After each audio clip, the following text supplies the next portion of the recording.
Criticism can be constructive or destructive.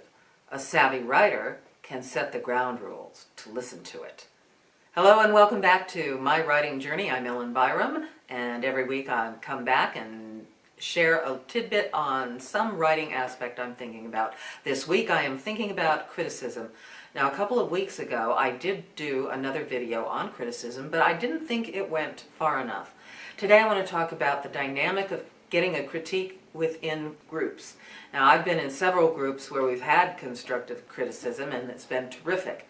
But you also have to be aware of certain dynamics within the group. Some of our groups, our secret motto was, no dead horse will go unflogged. And let me tell you, sometimes the criticism can get higher and higher and deeper and people want to pile on. So you really have to set some limits to that, or you'll just get a pound of flesh with every critique. There are types of people in these groups. Some are great, some know exactly where to put their critical eye and let you know what's happening. There are others who just love to hear themselves talk.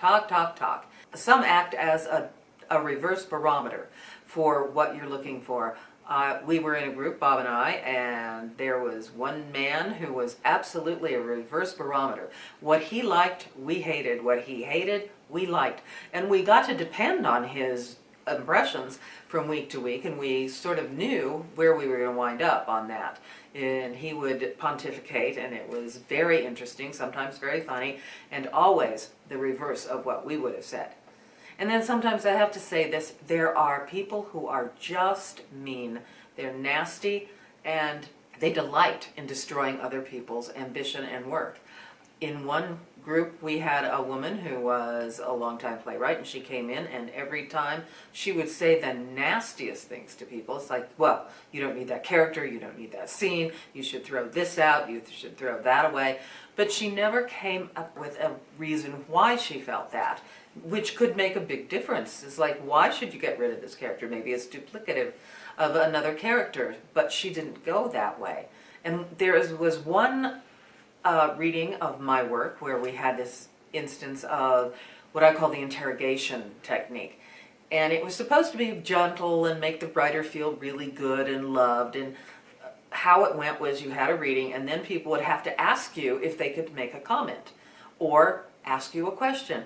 May I ask you about this? May I ask you about that? Well, after a while, it started feeling like I was in a police interrogation. May I ask you about the night of 24th and what you did with a character? May I ask you about this? And it really, to me, did not work at all. I felt bludgeoned by this method. All I wanted to do was hear reactions to my work. So what can the writer do? Well, you can set limits on what you want critiqued at any given time. Maybe you have worked on characters, and maybe you have worked on dialogue. So you want to say, what did you think about the dialogue? Is it fast-paced? Does it work? Does it move the story ahead? Or what about this character? I've changed this, I've changed that, I'm looking for this. And you can ask the questions. And also, I think very interesting is you can set the time limit.